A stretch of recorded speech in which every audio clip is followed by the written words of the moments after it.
بسم اللہ الرحمن الرحیم۔ داستان سرکار دو عالم صلی اللہ علیہ وآلہ وسلم جاری ہے۔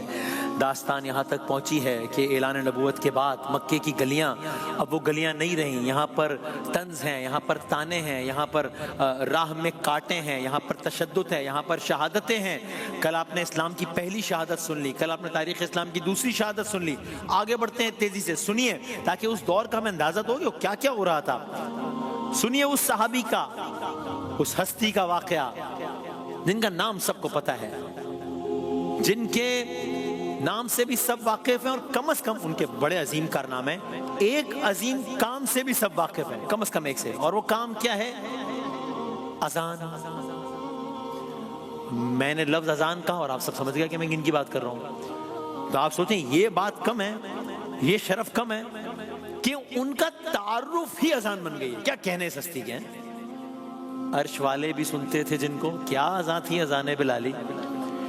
اچھا لیکن کیا ان کی صرف اذان ہی قابل ذکر ہے؟ ہرگز نہیں، انہوں نے بہت کچھ کہا ہے، بہت کچھ سہا ہے۔ آئیے داستان محمد صلی اللہ علیہ وسلم میں سنیے کب کیا ہوا، کیسے ہوا۔ یہ حبش کے رہنے والے ہیں، ایتھوپیا، اس لیے بلال حبشی کہلاتے ہیں۔ ان کا ایک سردار ہے، نام امیہ بن خلف ہے۔ سردار سخت مخالف رسول اللہ کا۔ بلال ایمان لے آئے، کہنا آسان ہے، میں نے کہہ دیا آپ نے سن لیا۔ سردار مخالف ہے، مکے والے مخالف ہیں، اکثریت مخالف ہے، خود ایمان لے آئے۔ اب یہ تو مالک کے لیے اگین ایک ایگو ایشو بھی ہے نا کہ میں محمد صلی اللہ علیہ وآلہ وسلم کے خلاف وہ مہم چلا رہا ہے، وہ اور میرا ہی غلام ایمان لے آئے ان پر، لوگ تانے دیں گے۔ ارے اپنے غلام کو تو کنٹرول کر نہیں پائے ہو ہیں، اور بڑے سردار بنے، پھر ہوا کیا؟ جناب بلال کی یہ داستان سنیے کہ اب یہی مکہ ہے لیکن عجب عالم ہے۔ اس مکے میں دھوپ کی تمازت ہے، سورج گویا سوا نیزے پر ہے، تپتی ریت ہے، اور اس تپتی ریت میں جناب بلال ہے۔ جناب بلال کی پیٹھ پر کوڑے مارے جاتے ہیں، حضرت بلال کی پیٹھ پر کوڑے مارے جاتے ہیں۔ اور جب اس نے یہ دیکھا کہ میرے تشدد سے تو یہ شخص یعنی کہ حضرت بلال یہ تو محمد صلی اللہ علیہ وآلہ وسلم کا انکار نہیں کر رہا، تو پھر کیا کیا؟ اگلا مرحلہ، حضرت بلال کو مکے کی اوباش نوجوانوں کے حوالے کر دیا۔ اور جب ان اوباشوں کو کھلی چھٹی مل گئی کہ تشدد کرو، جان سے مار دو، کوئی پوچھ گچھ نہیں ہے، تو پھر نئے نئے طریقوں سے حضرت بلال کو اذیت دی گئی، نئے نئے طریقوں سے تشدد کا نشانہ بنایا گیا، گویا ان کا مشغلہ بن گیا۔ شدید گرمی میں تپتی ریت پر حضرت بلال کو کمر کے بل لٹایا جائے گا، سینے پر جتنا بڑا پتھر میسر ہو وہ رکھا جائے گا۔ پھر ایسا ہی ہوا، آگ جیسی جھلستی ریت پر حضرت بلال کی کمر کو جو ایسے جھلسا رہی تھی گویا جلتے ہوئے توے پر ہاتھ رکھ دیا ہو، سینے پر رکھی بھاری چٹان اس درجہ سینے پہ بوجھ ڈال کر دم گھوٹ رہی تھی کہ اب روح جسم سے الگ ہو یا تب روح جسم سے الگ ہو۔ عجب نہیں مشرکین سرداران قریش بھی حلقہ بنائے ہوئے یہ سارا منظر دیکھ رہے ہو، حیرت زدہ ہو رہے ہو، ساتھ ہی مزید اذیت دلوانے کے لیے امیہ بن خلف کو تانے دے رہے ہو، لیکن ان کے کانوں میں اس تشدد کے نتیجے میں حضرت بلال کی ایک ہی آواز گونجتی تھی، احدن احد، وہی صدا جس سے وہ سب سے بڑھ کر نفرت کرتے تھے، وہ صدا تھی احدن احد، احدن احد۔ مکے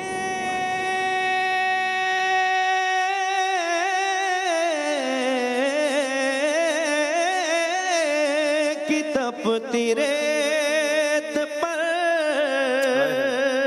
کہتے تھے یہ بلال، مکے کی تپتی ریت پر کہتے تھے یہ بلال، عشق نبی کی مجھ کو سزا بار بار دو۔ یہ کہنا آسان ہے، آپ نے شعر میں سن لیا، کرنا مشکل ہے۔ یہ ہے بلال حبشی، لیکن حضرت بلال کا یہاں سے اس عالم سے مؤذن رسول تک کا سفر کیسے طے ہوا؟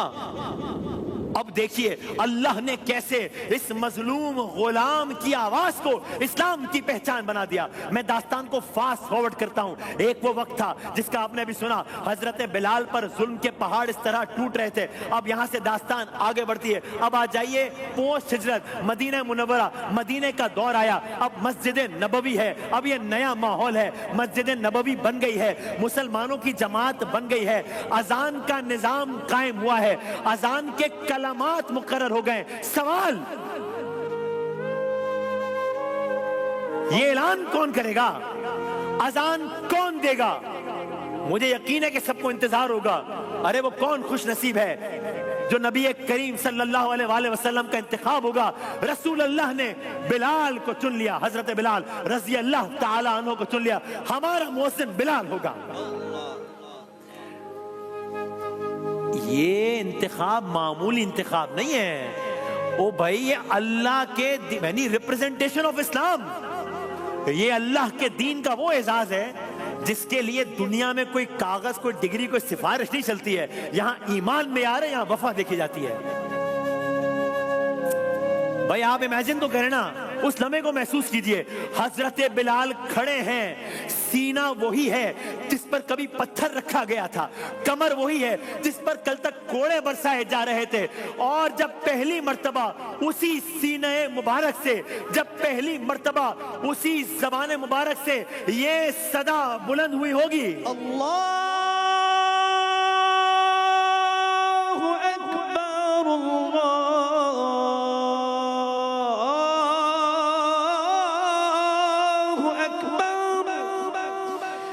اللہ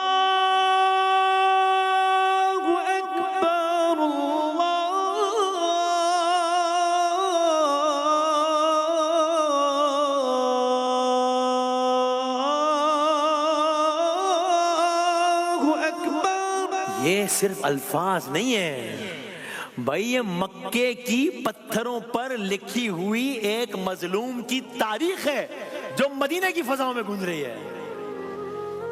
صحابہ کہتے تھے بلال کی اذان میں عجب سوز تھا, جیسے ہر کلمہ دل کو چھو کر گزرتا ہو. لیکن داستان آگے بڑھے, مزید آگے بڑھے. حضرت بلال کو ذہن میں رکھیں, احد احد کی صداؤں کو ذہن میں رکھیں, مدینے کی اذانوں کو ذہن میں رکھیں, اور اب سوچیں کہاں وہ دن آیا جس کا انتظار, اب ذرا داستان اور آگے بڑھے, وہ دن آیا جس کا انتظار ایمان والوں نے برسوں کیا تھا. یعنی کہ مکہ فتح ہو گیا. اب پھر منظر نامہ بدلتا ہے, اب پھر مکے کی گلیاں ہیں, اب مکہ فتح ہو گیا ہے. اب سب کا جو مرکز نگاہ ہے وہ خانہ کعبہ ہے. یہ وہی شہر ہے جہاں حضرت بلال کو گھسیٹا گیا, جہاں احد احد پر انہیں مارا گیا.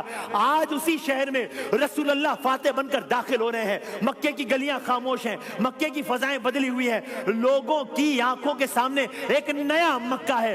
اور ایسے میں پھر حکم ہوا بلال اذان دے, اور منظر یہ تھا کہ حضرت بلال خانہ کعبہ کی چھت پر کھڑے ہیں, بلال اوپر کھڑے ہیں, نیچے مکے کے بڑے بڑے سردار ہیں, وہی لوگ جن کی آنکھوں میں کبھی بلال کی کوئی حیثیت نہ تھی, وہی لوگ جنہوں نے انہیں ریت پر لٹایا تھا, آج خاموش کھڑے تھے. اور پھر اب خانہ کعبہ کی چھت سے ایک بار پھر حضرت بلال کی آواز بلند ہوئی, اللہ اکبر,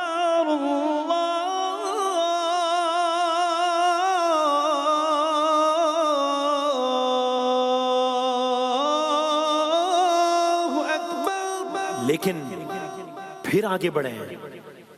وہ بلال وہ مکے کی گلیاں, وہ بلال وہ مدینے میں مؤذن رسول, وہ بلال وہ فتح مکہ. آگے بڑھے, پھر منظر نامہ بدلتے ہیں, اب دوبارہ مدینہ منورہ چلتے ہیں. اب پھر مدینہ منورہ کا منظر ہے, وقت گزرا ہے, اور اب وہ دن آیا ہے کہ جب مدینے پہ بڑا سناٹا ہے. کیوں؟ اب مدینے کی فضا بدلی ہے. کیوں؟ اس لیے کہ رسول اللہ کا وصال ہو گیا ہے. وہ مدینہ جو حضور کے قدموں سے روشن تھا یتیم سا لگنے لگا ہے. حضرت بلال کے لیے یہ صدمہ بڑا ناقابل برداشت ہے, سب کے لیے. اذان دینا ان کا کام تھا،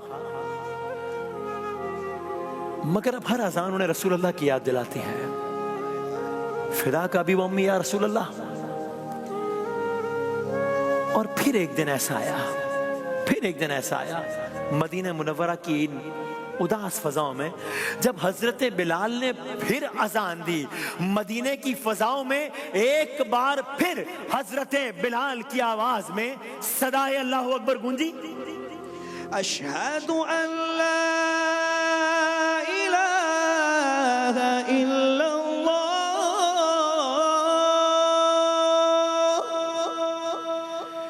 اشہد ان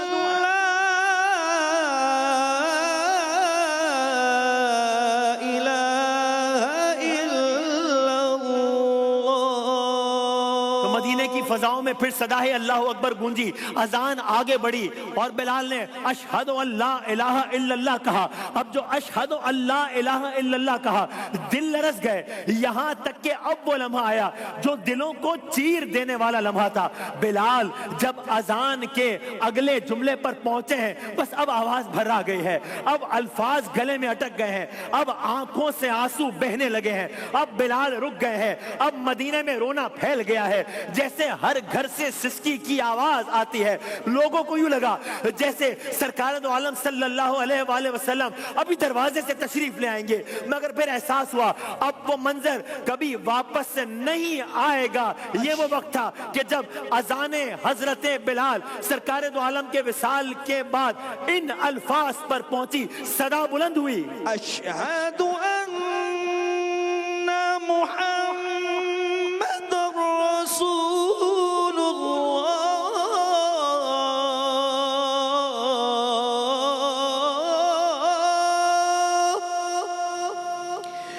اشہد